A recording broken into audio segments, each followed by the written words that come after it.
You ever notice how the loudest moments in life often come right after the quietest ones? It's strange, isn't it? The way life builds up pressure and silence.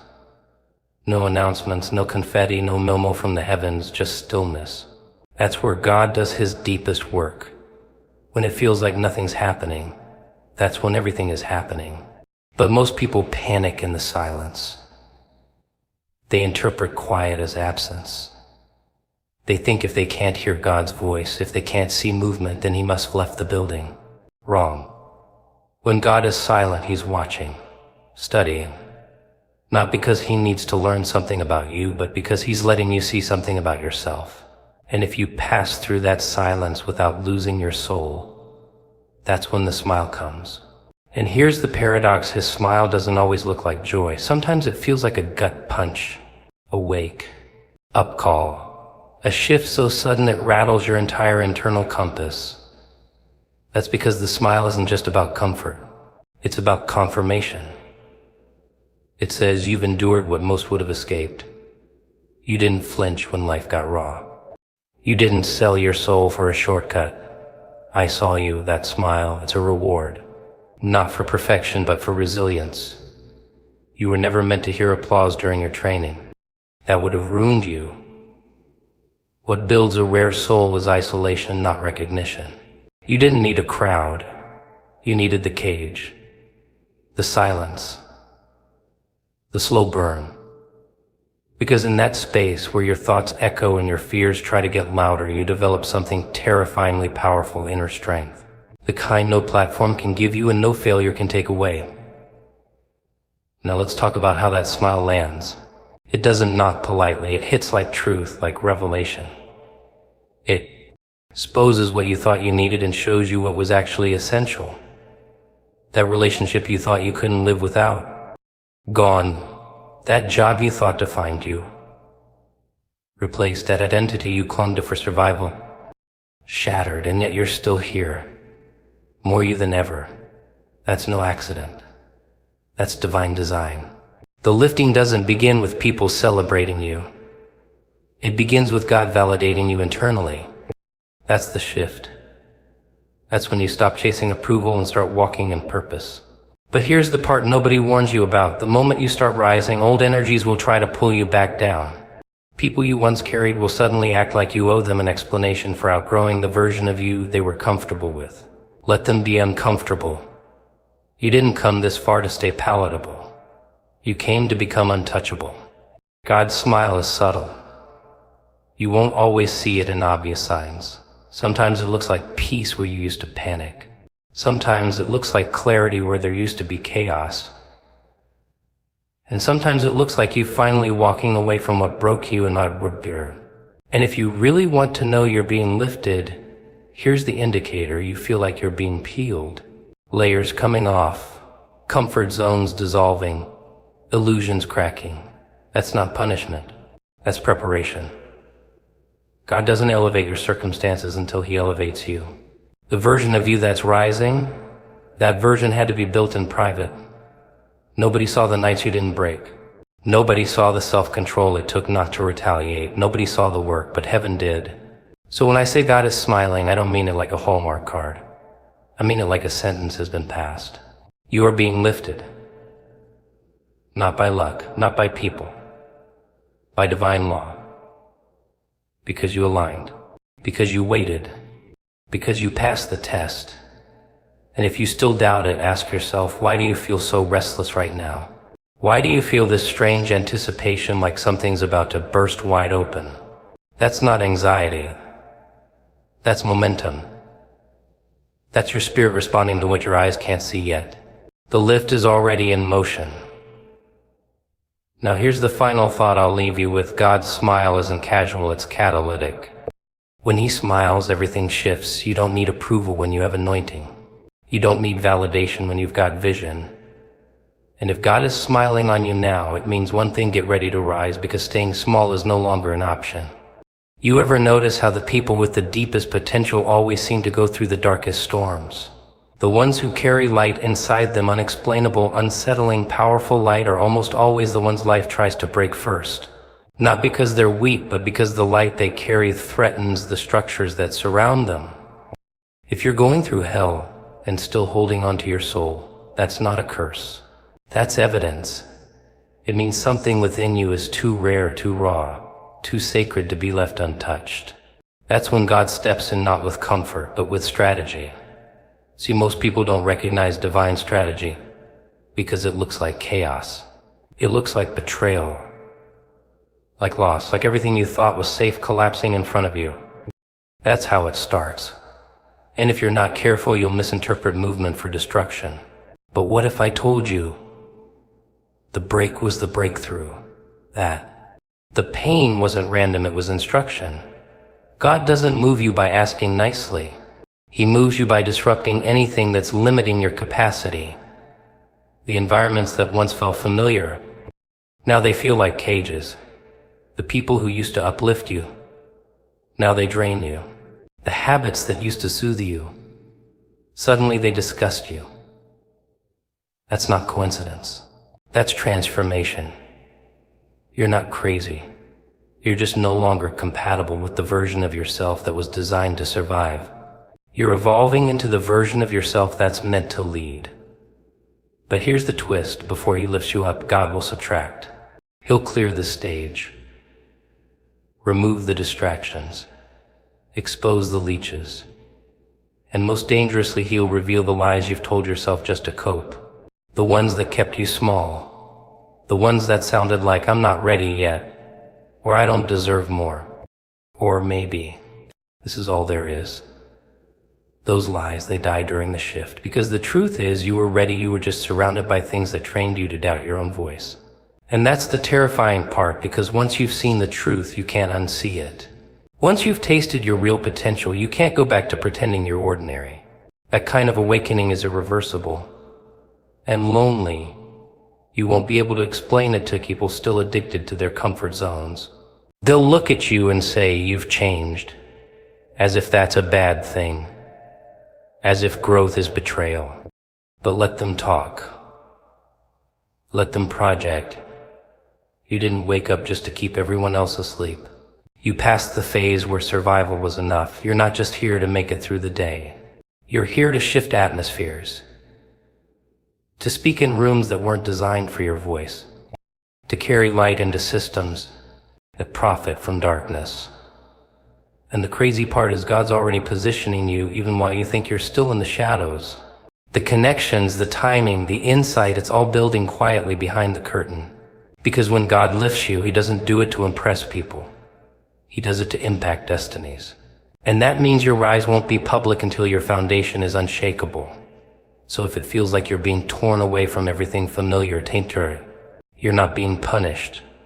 You're being positioned. He's moving you from maintenance to mission, from theory to execution, from isolation to influence. You don't need to explain the shift. You just need to honor it, because what's waiting for you on the other side of obedience is freedom. Let this burn in your mind. God never moves without purpose. And if he's disrupting your comfort, it's because your calling can no longer afford your silence. This is not the season to shrink, it's the season to step. You ever sit in the middle of your storm and wonder, why me?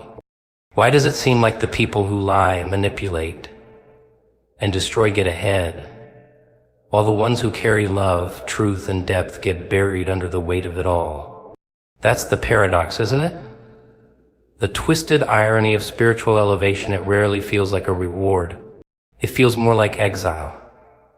Because when God is lifting you, he doesn't just elevate your platform, he refines your perception. That's where most people miss it. They think promotion comes wrapped in applause and opportunity. But divine elevation, it comes wrapped in silence, in separation, in struggles so specific you start to think you're cursed. But you're not. You're being set apart. It's not just that God is changing your location, he's changing your vision. Your eyes are adjusting to see in spiritual light. You're not looking at life the way the average person does anymore. That's why the things they celebrate don't move you. The conversations they obsess over bore you. The games they play feel shallow. Because you see through it now. You feel through it. And that clarity, it costs you. It separates you, but it also protects you. Clarity doesn't always bring peace, it brings responsibility. When God shows you what's really behind that mask, when He reveals the motive behind that smile, when He makes it impossible for you to ignore the toxicity in that circle, you don't get to unsee it. You don't get to pretend it's not poison. You have to choose, evolve, or enable. And most won't make that choice. They'll stay where it's safe, where it's familiar. But you're not like them. That's why your elevation is lonely. Elevation requires disconnection. You don't climb mountains with a crowd. You do it in solitude, gasping for air, questioning every step. But with each move upward, you gain something no one can take from you: perspective. You stop reacting to surface-level chaos because you've seen what's above the storm. You've seen the design. And you realize God didn't lift you for comfort. He lifted you so you could see clearly. That clarity, it's not a luxury, it's a burden. Because now you're not allowed to play small, not allowed to fake it, not allowed to settle. You've seen what's possible, and that vision haunts you. It wakes you up in the middle of the night and whispers, "This isn't it, there's more." And deep down you know it's true. That's the ache you carry. The tension between where you are and what you've seen. And no matter how much you try to numb it, distractions, relationships, noise, it won't leave. Because it's not a wound, it's a signal. God is lifting you so you can lead others out of blindness, out of confusion. But first, He's making sure you see. Not just with your eyes, but with your spirit. And that's not easy. Because seeing truth means you'll also see pain. You'll see people self-destruct and call it freedom. You'll see leaders crave power more than purpose. You'll see systems built on oppression dressed up as opportunity. And sometimes you'll wish you could go back to being ignorant. But you can't. Not now. Not ever. Because once God gives you vision, you have a responsibility to protect it, to guard your mind, to stay sharp, to move differently, and most importantly, to never lower your standard just to fit back into places you've outgrown. They won't understand the version of you God is revealing. That's okay. They weren't meant to. Elevation is revelation. It's the unveiling of the real you in that version. It doesn't beg for approval. It doesn't shrink to make others comfortable. It doesn't apologize for seeing what others choose to ignore. So if you feel like you're seeing too much, knowing too much, feeling too much, don't curse it. Embrace it. That's how you know you're being lifted, not for vanity, for vision. And vision is the birthplace of legacy. Remember this, God didn't lift you so you could escape the darkness. He lifted you so you could expose it. Don't close your eyes now. Keep them wide open and move. You ever wonder why certain doors stayed shut even when you begged for them to open? Why certain people walked out of your life at the very moment you thought you needed them most? It's not chaos. It's not punishment, it's precision. When God is lifting you, He isn't just taking you somewhere new, He's stripping away anything that can't survive where you're going. And that process, it's violent. Not in the physical sense, but psychologically, emotionally, even spiritually, it tears. You lose comfort. You lose rhythm. You lose relationships that once defined you. And the most brutal part, you start to lose the version of yourself you once depended on just to survive.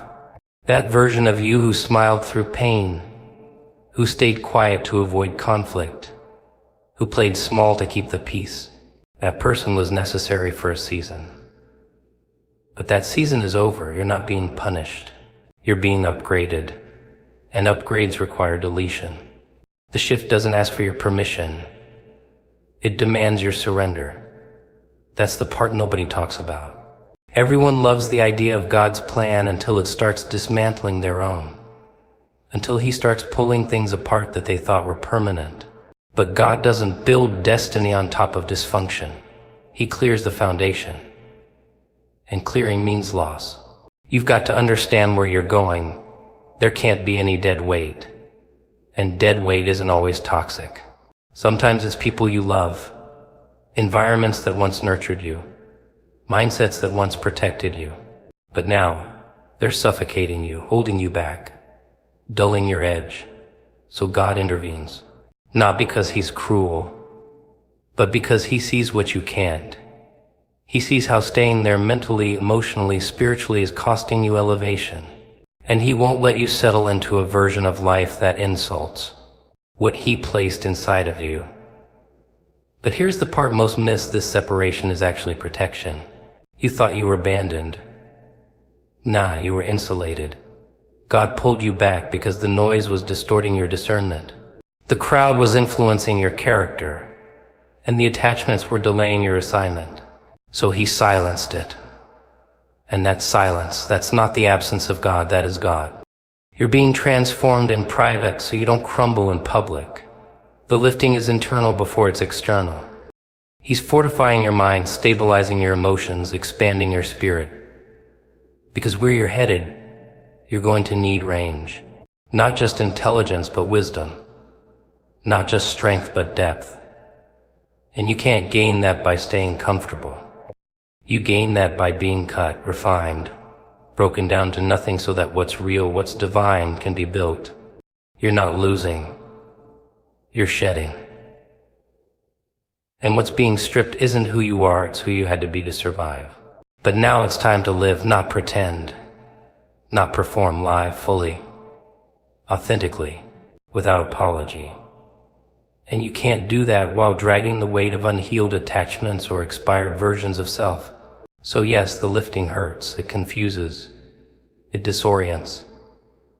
But only because you're still trying to make sense of it from the lens of your old identity. You're judging this process from a mindset that no longer fits. That's like trying to use a broken compass in unfamiliar territory. It's not going to work. You need a new orientation, a new framework.